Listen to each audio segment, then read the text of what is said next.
Hello everyone, three স্টোরির আরও একটা নতুন এপিসোডে তোমাদের প্রত্যেককে ওয়েলকাম জানাই। এর আগের একটা ব্লগে তোমরা দেখেছো যে আমার মা বাবা পুরীতে উল্টো রথে গিয়েছিল জগন্নাথদেব দর্শন করতে। আর সেই দিনকে আমি আর আমার বোন, আমার ছোটো মেয়ে আর বোনের ছেলে মিলে শিয়ালদা স্টেশনে গিয়েছিলাম ওদের দুরন্ত এক্সপ্রেস মানে শিয়ালদা পুরী দুরন্ত এক্সপ্রেসে তুলে দিয়ে আসতে। আর আজ আমি চলেছি ওদের আনতে, মানে ওদের পুরী থেকে ফেরার আজকে দিন, এবং ওদের ট্রেন ঢুকবে হাওড়াতে। ওরা বন্দে ভারতে ফিরছে, যেটা পুরী থেকে 1:50 ছেড়েছে দুপুরবেলা, আর ট্রেনটার রাইট টাইম 8:30। তো সেই মতো আমি আমার বাড়ি থেকে 7টা নাগাদ গাড়ি নিয়ে হাওড়ার দিকে যাচ্ছিলাম ওদের আনতে।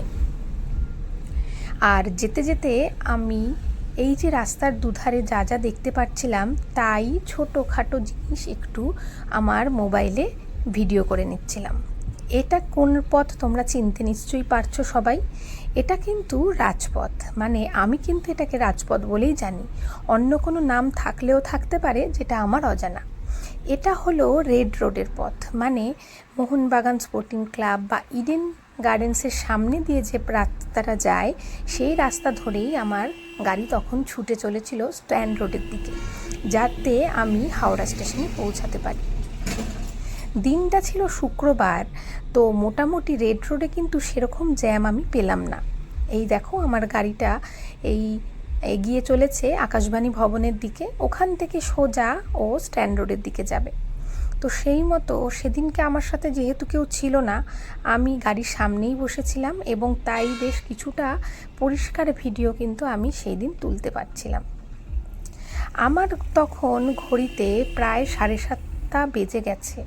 আমার কিন্তু বেশ তাড়া লাগছিল, কারণ এখানে অবধি জ্যাম না পেলেও এর আগে যদি জ্যাম পাই এবং তাতে যদি আমার লেট হয় তাহলে কিন্তু আমার যেতে বেশ লেট হয়ে যাবে। এবং দেখো বলতে বলতে কিন্তু দেখতেই পাচ্ছ বেশ একটা বড় জ্যামের পিছনে আমি দাঁড়িয়েছি। আর ওই যে দূরে দেখা যাচ্ছে হাওড়া ব্রিজ। এই হাওড়া ব্রিজে উঠলে তোমাদের কাদের কাদের ঘুরতে যাওয়ার কথা মনে পড়ে বলো তো? আমার কিন্তু এই হাওড়া ব্রিজ দেখলেই দূরপাল্লার ট্রেনে করে দূরে ঘুরতে যাওয়ার কথা ভীষণ মনে পড়ে। আমরা সাধারণত বছরে প্রত্যেকেই কোনো না কোনো সময় এই হাওড়া ব্রিজের ওপর দিয়েই হাওড়া ব্রিজের নিচতলা দিয়ে গাড়ি নিয়ে যাই হাওড়া স্টেশনে, এবং সেখান থেকে বিভিন্ন দূরপাল্লার ট্রেনে করে আমরা যাই কিন্তু বাইরে ঘুরতে। এটা তো গেল ঘুরতে যাওয়ার কথা। এছাড়াও প্রতিদিন প্রতিনিয়ত প্রচুর মানুষ নানা কাজে কলকাতা থেকে হাওড়ার যে বিভিন্ন এলাকা থেকে আসেন, তারা কিন্তু হাওড়া স্টেশন থেকেই ট্রেন ধরে তাদের বাড়িতে ফেরেন, বা মেদিনীপুর বা বর্ধমানের যে লাইন তারও কিন্তু ট্রেন এই হাওড়া থেকে ছাড়ে। তো সেই রকমই দেখতেই পাচ্ছ আমরা সেই হাওড়া ব্রিজের তলা দিয়ে আমার গাড়িটা যাচ্ছিল, এবং এই সময় কিন্তু প্রায় অনেকটাই বেজে গেছে, মানে রাস্তায় কিন্তু বেশ ভালো জ্যামই আমি পেয়েছিলাম, যেটা রেড রোড অবধি কিন্তু আমি একেবারেই পাইনি। সেই রকম টুকটুক করে আমার গাড়ি এগোচ্ছে, আর আমি কিন্তু আমার মুঠোফোন দিয়ে সেই পুরো হাওড়া ব্রিজটাই কভার করার চেষ্টা করছিলাম।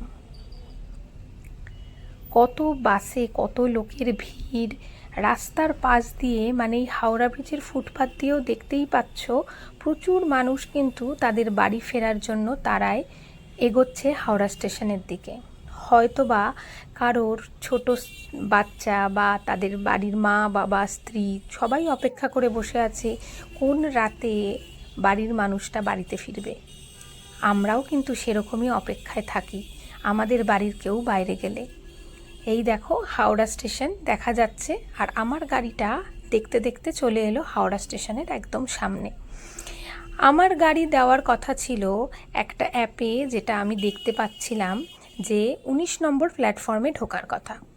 যেহেতু 19 নম্বর প্ল্যাটফর্মটা নতুন বিল্ডিংয়ে, তাই আমার গাড়ি কিন্তু সেই দিকেই যাচ্ছিল।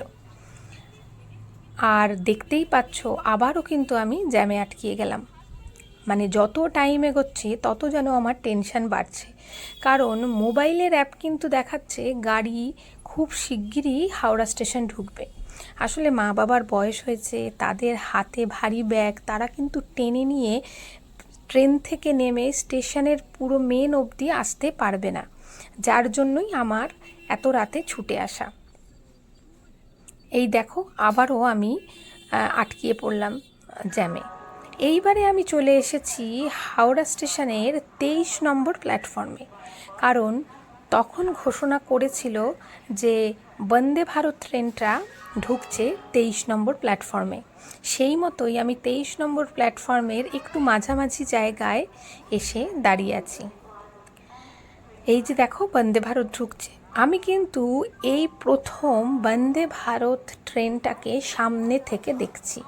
আমি এর আগে কখনোই বন্দে ভারত ট্রেনেকে সামনে থেকে দেখিও নি, বা এই ট্রেনে আমি কোনো জার্নি আজ অবধি করিনি, যদিও ট্রেনটার সম্বন্ধে অনেক ভালো কথাই শুনেছি। এই দেখো বন্দে ভারত ট্রেন কিন্তু 23 নম্বর প্ল্যাটফর্মে ঢুকে গেল। আমার মা বাবার কোচ ছিল C4, আর ওই যে কাঁচের জানলার ওপারে দেখা যাচ্ছে আমার মামিকে, এই যে আমার বোনের বর আর আমার মা বাবা ওখানে দাঁড়িয়ে আছে। বাড়ির মানুষরা বাইরে থেকে বাড়িতে ফিরলে সেটা একটা কিন্তু খুব আনন্দের বিষয় হয়, আমার ক্ষেত্রে তো তাই। তো সেই মতোই মা বাবাকে স্টেশন থেকে নিয়ে আমি আবার গাড়ি করে ফিরতে চললাম আমার বাড়ির দিকে। কেমন লাগলো তোমাদের এই হাওড়া স্টেশনে যাতায়াতের এই ভিডিওটা? কেমন লাগছে আমাদের 3A স্টোরির এই ব্লগগুলো? অবশ্যই কমেন্ট করে জানিও, আর ভালো লাগলে একটা লাইক করো। 3A স্টোরিতে নতুন চমক হিসাবে খুব শিগগিরই আসতে চলেছে অনেক নতুন কিছু কারণ 3A স্টোরি কিন্তু এখন শুধুমাত্র 3 জনের মধ্যেই সীমাবদ্ধ নয়। না, এখনই আমি সবটা ডিসক্লোজ করছি না। ডিসক্লোজ করব তখনই যখন আমরা নতুন চমকটা নিয়ে তোমাদের কাছে হাজির হব। খুব শিগগিরই দেখা হচ্ছে নতুন একটা ব্লগে। ততক্ষণ সবাই খুব সুস্থ থেকো, ভালো থেকো, আর সঙ্গে রেখো 3A স্টোরিকে। নতুন হলে অবশ্যই সাবস্ক্রাইব করো, আর ভালো লাগলে একটা লাইক করো। ভালো থেকো।